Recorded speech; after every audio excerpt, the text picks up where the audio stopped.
दोस्तों आज का वीडियो बहुत ही महत्वपूर्ण होने वाला है। आज हम आपको 8 ऐसे दान के बारे में बताएंगे जिनको करने से घर में कभी भी दरिद्रता नहीं आती है और ये दान स्त्री करती है तो वो अपने जीवन में कभी भी विधवा नहीं होती है।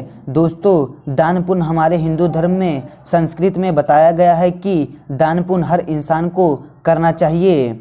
दान पुण्य करने से हमारा कर्म साथ देता है और जब हमारा कर्म साथ देता है तो हमारा भाग्य उदय होता है, इसलिए दान पुण्य अवश्य करना चाहिए। गीता उपदेश में श्री कृष्ण कहते हैं जो मनुष्य दान पुण्य करता है और दान पुण्य करने में विश्वास रखता है उस मनुष्य का भाग्य उदय होना बिल्कुल तय होता है। दोस्तों बताते हैं जो मनुष्य दान पुण्य करता है या जो मनुष्य पिछले जन्म में दान पुण्य करके आया होता है उसको इसी जन्म में फल अवश्य मिलता है। हमारे हर जन्म के दान पुण्य कहीं न कहीं आड़े आते हैं। ये कहावत तो आपने खूबी सुनी होगी। आपने कई बार हमारे ऊपर भारी संकट आ जाता है और हम उस संकट से बच जाते हैं तो हमारे बचने के बाद हमारे बड़े बुजुर्ग कहते हैं कि कोई दिया लिया काम आ गया। यही कहते हैं कि कोई दिया लिया काम आ गया, वरना आज हम कोई बचने की संभावना या आशा नहीं थी।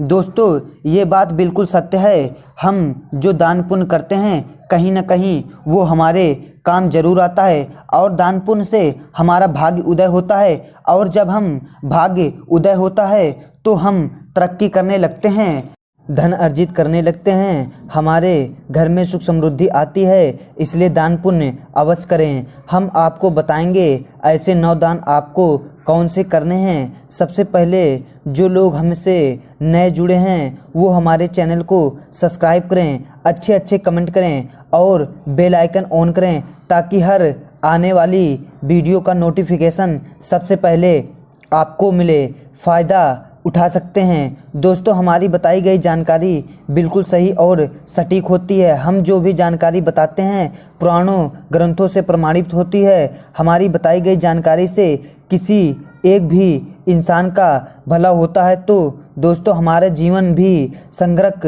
होता है। तो हम भी अपने आप की निरंतर समझते हैं। गीता में श्री कृष्ण कहते हैं यदि आपके द्वार पे कोई भिक्षुक आता है तो भिक्षुक कभी खाली नहीं जाना चाहिए। दोस्तों आज के ज़माने में लोग भिक्षुक को लोग धिक्कार कर भगा देते हैं और ये कहते हैं ये हट्टा कट्टा है, काम क्यों नहीं करता है। दोस्तों वो उनका कर्म है, वो उनका कर्म है, वो भिक्षुक मांगकर खाते हैं, ऐसी कोई बात नहीं। वो लोग कुछ काम धंधा नहीं करते हैं, वो काम धंधा भी करते हैं, वो बिजनेस भी करते हैं, लेकिन वो अपनी परंपरा को नहीं छोड़ते। लेकिन वो उनकी परंपरा है कि वो भिक्षा मांगेंगे, लेकिन आपके द्वार पे कोई भी भिक्षुक आता है तो उसे खाली नहीं जाना चाहिए। दूसरा, जब भी कोई गौ माता को आपके द्वार पे आती हैं उस गौ माता को रोटी या एक निवाला खिलाकर जरूर भेजें। श्री कृष्ण गीता उपदेश में कहते हैं जो मनुष्य गाय को निवाला खिलाता है, जो मनुष्य गाय को रोज निवाला खिलाता है, सुबह की पहली रोटी खिलाता है, उसके घर में धन धान्य की कोई भी कमी भी कभी भी नहीं रहती। उस व्यक्ति के घर में सदैव माँ लक्ष्मी निवास करती हैं और उस घर में सदैव सुख समृद्धि बनी रहती है। इसलिए द्वार पे आई गौ माता को जरूर रोटी खिलाएं। दोस्तों हम आपको बता दें कि 9 दान आपको कौन से ऐसे करने हैं जिससे शादीशुदा महिलाएं अपने जीवन में कभी भी विधवा नहीं होती हैं। शादीशुदा महिलाएं कभी भी विधवा नहीं होंगी। दोस्तों सबसे पहले दान होता है दान तिलों का दान।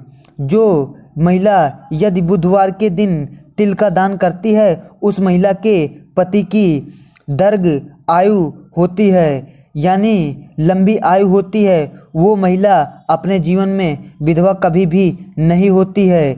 दूसरा दान बताया जाता है नमक का दान। दोस्तों, आपके घर में सुख समृद्धि आती है अगर आप नमक का दान करते हैं तो उससे आपके घर में सदैव सुख समृद्धि बनी रहती है और इसलिए नमक का दान अवश्य करें। यदि रविवार के दिन कोई भिक्षुक आपके द्वार पे आता है तो आप नमक का दान करें। तीसरा दान गुड़ का दान। ये दान आपके रिश्ते में मिठास लाता है, इसलिए गुड़ का दान अवश्य करें। गुड़ का दान करने वाले व्यक्ति के घर में कभी भी लड़ाई झगड़े नहीं होते हैं। पति पत्नी में सदैव प्रेम उत्पन्न होता है। घर परिवार में हमेशा खुशी रहती है। कभी भी उनके घर में कलह कलेश उत्पन्न नहीं होता है, इसलिए गुड़ का दान अवश्य करें। चौथा दान वस्त्र दान, जो महिला को हाथों से करना चाहिए, यानी कि महिला को अपने हाथों से करना चाहिए। वस्त्र दान करती है उसके घर में दुख पीड़ा का अंत होता है, कभी भी उस घर में बीमारी नहीं आती है, इसलिए वस्त्र दान जरूर करनी चाहिए। पांचवा दान श्री कृष्ण कहते हैं कि बर्तन का दान। यदि जो महिला या कोई पुरुष बर्तन का दान करता है तो उस घर में कभी भी झगड़ा नहीं होता है, क्योंकि झगड़े की जड़ बर्तन होता है। इसलिए घर के झगड़े ख़त्म करने के लिए बर्तन का दान जरूर करें। दोस्तों, छठवां दान बताया जाता है अन्न का दान। अन्न का दान करने से माँ अन्नपूर्णा आपके ऊपर प्रसन्न होती हैं। माँ अन्नपूर्णा की आपको असीम कृपा मिलती है। आपके घर में सदैव धन धान्य के भंडार भरे रहेंगे और कभी भी कोई भी तकलीफ या दुख कलह कलेश नहीं आएगा, इसलिए अन्न का दान अवश्य करें। दोस्तों, सातवां दान बताया जाता है ईसा का दान, यानी जो लोग पैसों का दान करते हैं या ज़रूरतमंद व्यक्तियों को पैसों का दान करते हैं उनके लिए काफ़ी अच्छा होता है। अगर दोस्तों किसी भी ज़रूरतमंद व्यक्तियों को पैसों का आवश्यकता पड़े तो उन्हें ज़रूर दे देना चाहिए, क्योंकि दोस्तों हमारे शास्त्रों में ऐसा बताया गया है कि जो लोग ज़रूरतमंद के चीज़ों को मांगें या उनको आवश्यकता पड़े उन चीज़ों को अवश्य दान करना चाहिए। दोस्तों, मिलते हैं अगले वीडियो में, तब तक के लिए गुड बाय।